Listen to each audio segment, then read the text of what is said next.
While the Lockman fire burned, the defendant walked up the same trail from earlier that night to watch the fire and firefighters, using his iPhone to take short videos of the scene.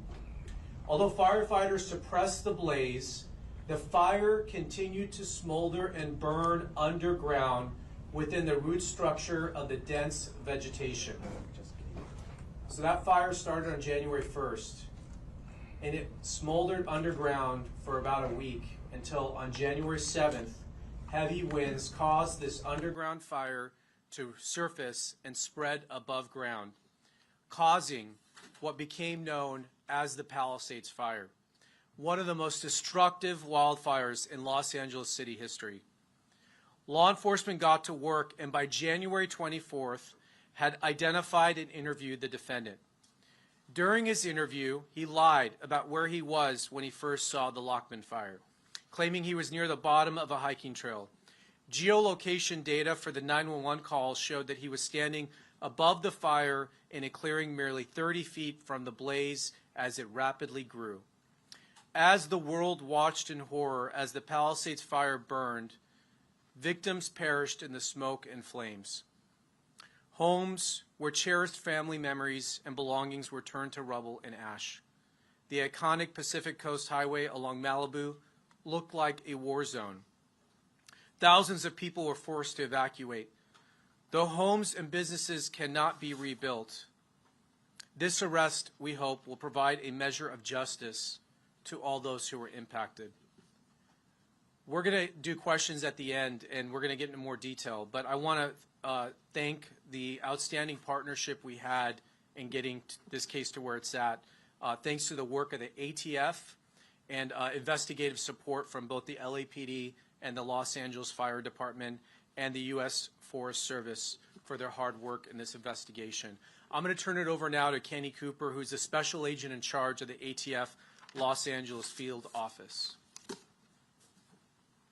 you.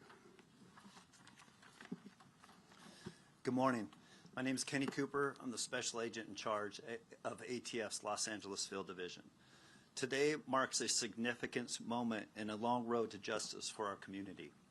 After more than 8 months of tireless, meticulous work, I stand here with our partners, proud to announce an arrest in connection to the devastating Palisade fires that claimed lives, destroyed homes, and shook this community to its core. Jonathan Rindernesh, age 29, residing in Melbourne, Florida, was taken into federal custody by ATF special agents, a Los Angeles City Fire Department investigator, and a Los Angeles police detective. This partnership and arrest is significant in the three agencies working hand in glove to get this investigation to where it is. Rinderneck, as the U.S. Attorney mentioned, is charged under Title 18-844F, malicious destruction by means of a fire of real property owned by an organization receiving federal financial assistance. I know this community has endured a long wait for answers. Families have carried an unmanageable grief, and an entire community has been left to heal while living with questions. Although we cannot share every detail of this investigation, it is still an active investigation, and judicial proceedings remain ahead. I can tell you this, from day one, ATF and our partners have been relentless. We made a promise to find answers, and we have kept that promise.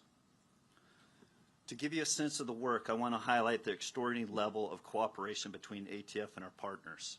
The Los Angeles City Fire Department, the Los Angeles Police Department, the Orange County Fire Authority, and the United States Forest Service.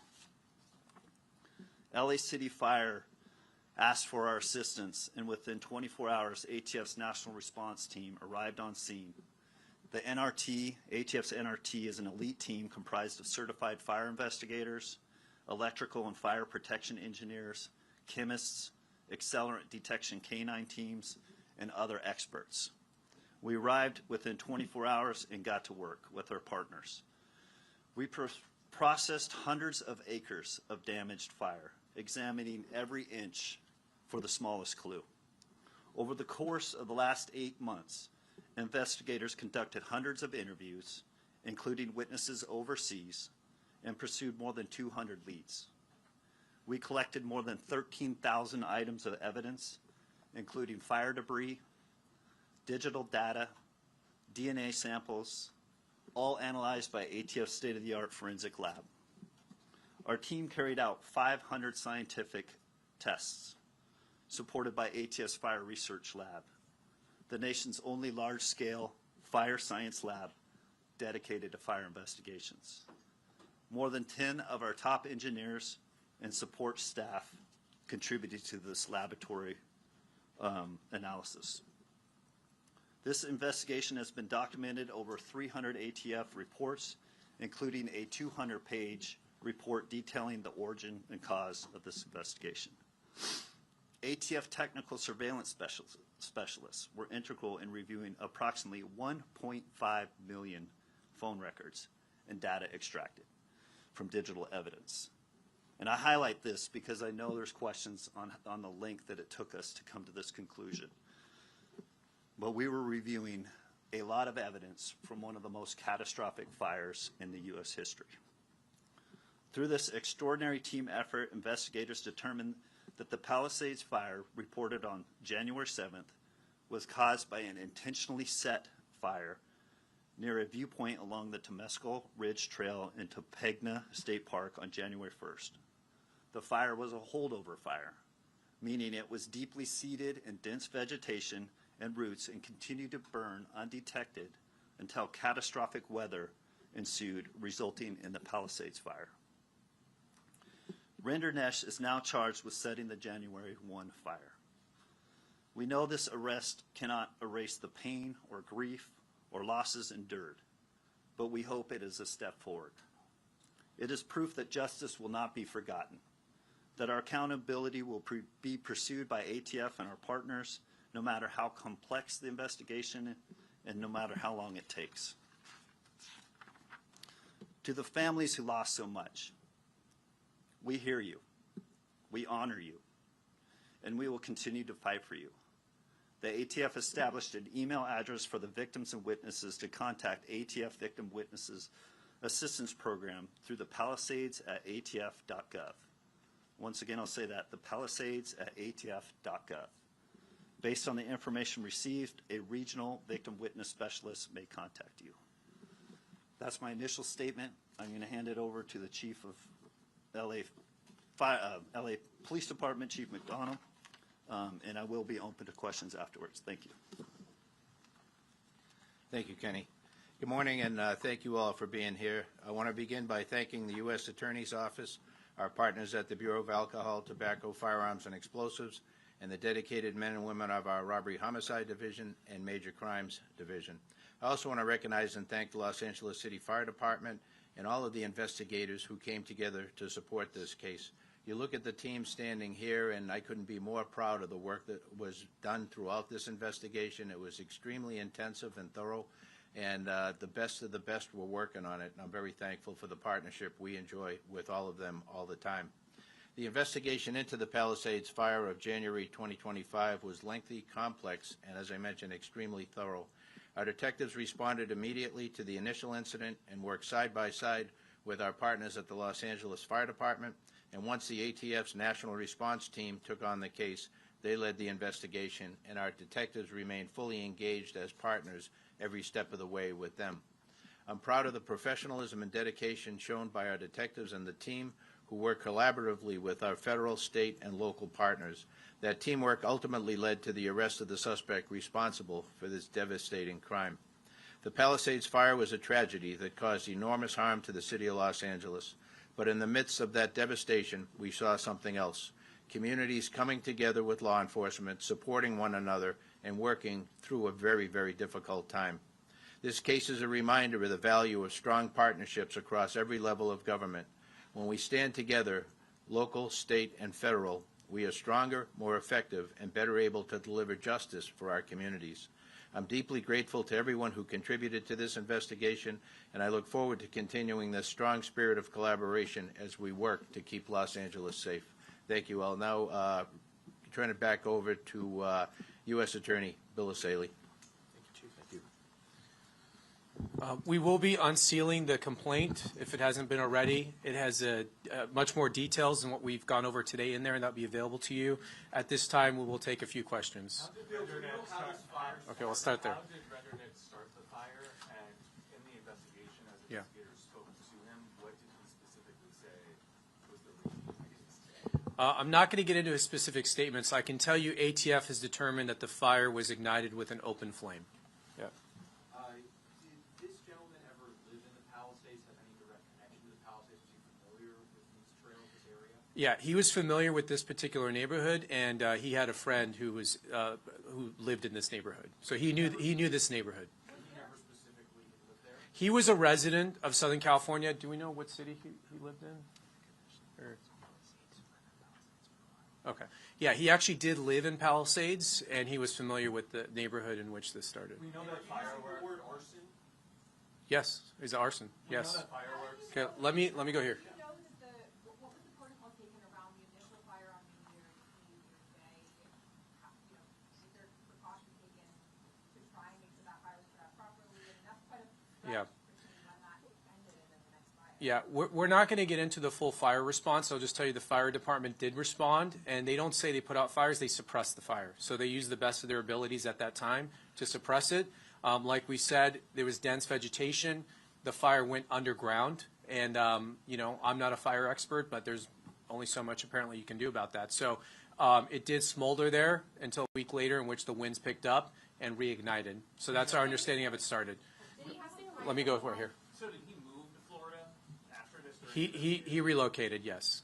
Can you say a little bit more about what he was doing there? If you had been living in Palisades, was he camping? Was he hiking? Was he? He just finished an Uber drive. So he just dropped someone off in that vicinity on an Uber drive. He was an Uber driver. He dropped someone off. He was in this neighborhood, and he was, this is New Year's Eve, so it was around midnight, and he went up to this hilltop. And at some point up there, around 12 a.m., he ignited a fire. Was it like Residents that we spoke with reported and had video of fireworks during that same period of time. Initially, the belief was it was a group of kids that were there. Are you saying that the suspect here potentially set off those fireworks? You're saying open flame? We have no evidence that any fireworks were set off in this area at the time the fire ignited. Does he have prior criminal history, and has he been cooperative in this process? Does he have his criminal history? Remorse at all? Does he have criminal history? Yeah, he does not have criminal history. We're not going to get into his specific statements. We are going to tell you, though, that he did speak to us, and he made false statements. So that we will confirm. What about motive? You do have something from Yeah. his phone that you shared, any indication of what he was? We're not going to get into motive right now because we're going to have to prove this case in court in front of a jury, and we don't want to get into that right now. We are laying out the information we have in the complaint. The evidence is based on, you could see some of the key evidence, including the fact that he was the only person in this location at the time this fire ignited. We have no other indication that any other person was there. There were no fireworks at the time. We have several cameras in the vicinity that are there designed to detect fires, and this fire was detected almost right away by those sensors. So there's no indication of fireworks or other things that would have started this. He was the only person there. You heard about this music video and song he would listen to, which had imagery of fires. And then, do we have the image up? Are we having trouble with that? And you could see some of his thought process in the months leading up, where he was generating some really concerning images up on ChatGPT, which appears to show a dystopian city being burnt down. So more evidence will come out at trial, but we're not going to preview the entire case at this time. Yes, ma'am. Is there an understanding that he relocated to Florida because he was aware that people might be looking for him? We don't have any information of that. It's very clear that this was a thorough investigation. The question is, obviously, so many things burned here, right? So how difficult was it to gather evidence? I mean, you're saying 13,000 items were gathered, following 200 leads. I mean, can you... Yeah, I'll let ATF answer that. There was a tremendous amount of work. I mean, we literally have like terabytes of evidence. So I'm going to let ATF answer the work that was done in this case, including the lab work. Yeah, some further perspective on the investigative process. So I know there's been speculation of other ignition sources, and I just want to assure everyone, ATF did not identify this suspect and focus specifically on this suspect. We still utilized our scientific process, and part of the lengthy time that it took to go over these thousands of acres that were burned is we literally had agents with our partners on their hands and knees crawling through fire debris. They're observing fire behavior patterns. They're flagging patterns. An example of that, fire will cause natural debris to twist and freeze in a position pointing to the origin. So looking at all those fire patterns, flagging those, ATF was able to zone to specifically get into the origin of where that fire started from. Once they dialed into the origin, using all the investigative techniques that they have, then they start really dialing into that very specific spot that that fire was created.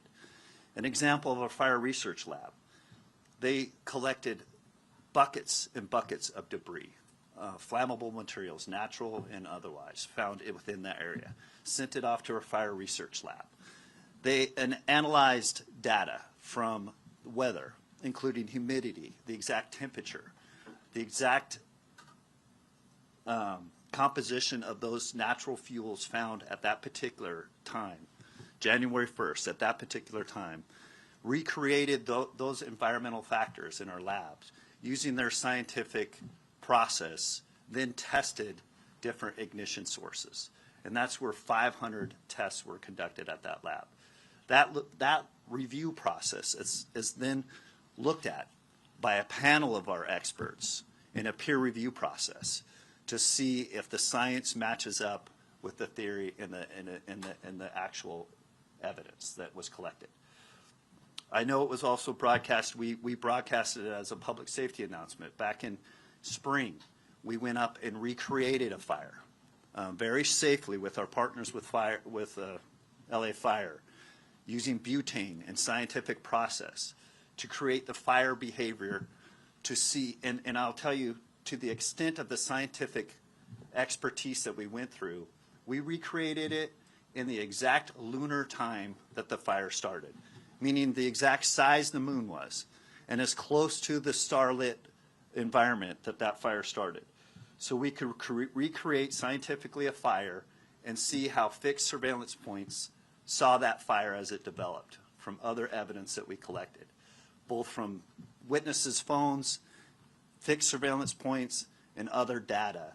We were able to see how that fire behaved, how it grew, the size of that behavior and that fire, and the size that it would be for witnesses to see it and report it. We went through exhaustive efforts to look at potential ignition sources, whether they were fireworks, whether they were down power lines, or any other source of ignition.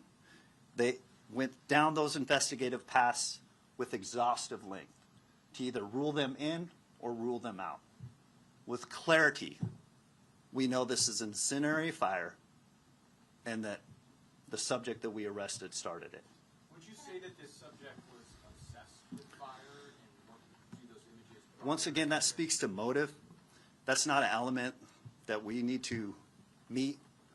That will be addressed in the trial.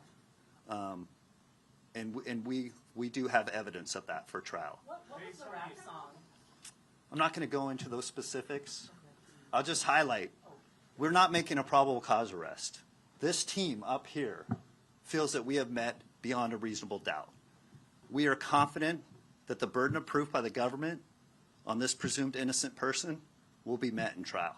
Based on the AI images that you did show, was it his intent to cause as much destruction to the town? You show the AI images for a reason, so it definitely leads to that impression. And I would just like that on the record. I wish we could get into somebody's head, but we can't. People do evil things for whatever reason. And I'm not going to speculate or go into anything of that. Like, we have evidence of that will be addressed in trial, but evil people do evil things. Let me answer her real quick. Fire confirmed. Can you just talk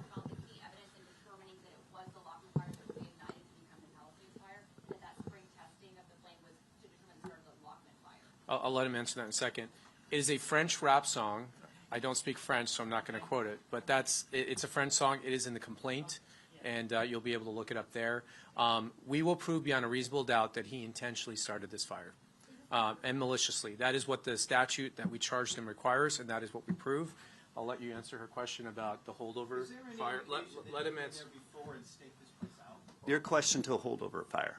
Same principle, same process that ATF went through, is obviously the burn scar and the fire from the initial January 1st Lockman fire was re-examined by our investigators, and with complete certainty they were able to see from the same fire behaviors, from them crawling on their hands and knees, digging up roots, digging up all the evidence, supplying that fuel to the fire research lab.